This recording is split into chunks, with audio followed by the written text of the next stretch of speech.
Okay, so right here, Sabanim Pat has come up. He's the attacker. He comes up behind with a bear hug under the arms. I want to make sure I keep my base. I don't want to be easy to pick up. I want to be like that 3-year-old who does not want to be picked up. I want to be really heavy, so when he tries to pick me up, even if I didn't anchor, it's just going to be hard. He could still suplex me though. So what I want to do is I want to put my right foot, in this case I'm going to do right foot behind his right knee. So it's hard for him to pick me. If I'm connected to him, it's hard for him to pick us both off the mat. Okay, so he's trying to pick up and I've anchored myself to him. Now, I'm also going to take my other 3 limbs and I'm going to stick them out in the air far, because that makes it a harder lever for him to pick up. So when he goes to pick me up, I'm anchoring and I'm extending. When he gets tired of that and he sets me down, I've already shifted over to one side.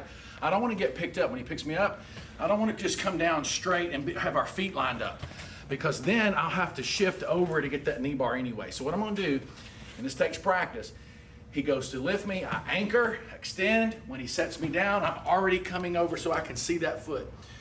One of the mistakes we have right here is when you're like this, and my opponent who's practicing with me, just trying to help me, they'll just stick that right foot through the hole right there so I can see it, like, hey, here it is, go ahead and don't do that. Don't help them, at least in that way.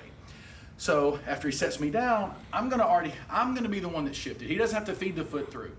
I'm gonna put my hands down for base so I don't accidentally smack my head on the floor.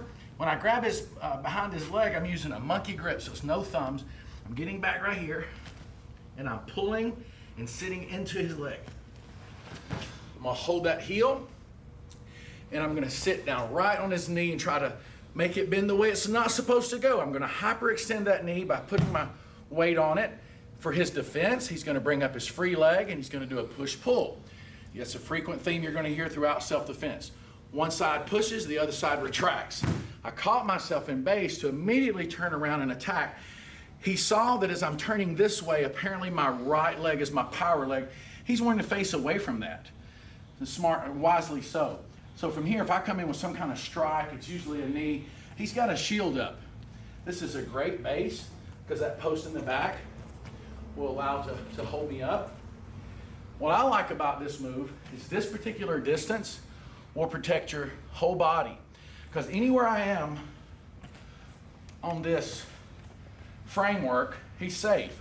If I miss the entire frame, I miss him. If I miss the entire frame, I miss him. So anywhere on here, he's safe. So he protected himself. Now the point right here is you have an up knee and a down knee. The down knee has to go behind the post. One of the most common mistakes we see, let's go back one step, is when students are flexible enough to try to just go back one step again. When they just try to put this knee in front of the arm, right there, wrong. Okay, go back. You want to lift up and then swing your hips so that your knee comes back. It's going to take a little practice. One thing we've noticed right here, come back, is if you will keep your feet and your post, if everything's drawn in, you'll be able to lift yourself much easier and swing back. Okay, so go back again. If this feet are out just a little bit, the hands back just a little bit, he can do it because he's flexible. He can put that knee behind that elbow, but you're about doing the splits. Okay, so let's keep everything in tight. Lift yourself up in a little swing back and boom, you're in base, step back, create that distance, and now you're safe.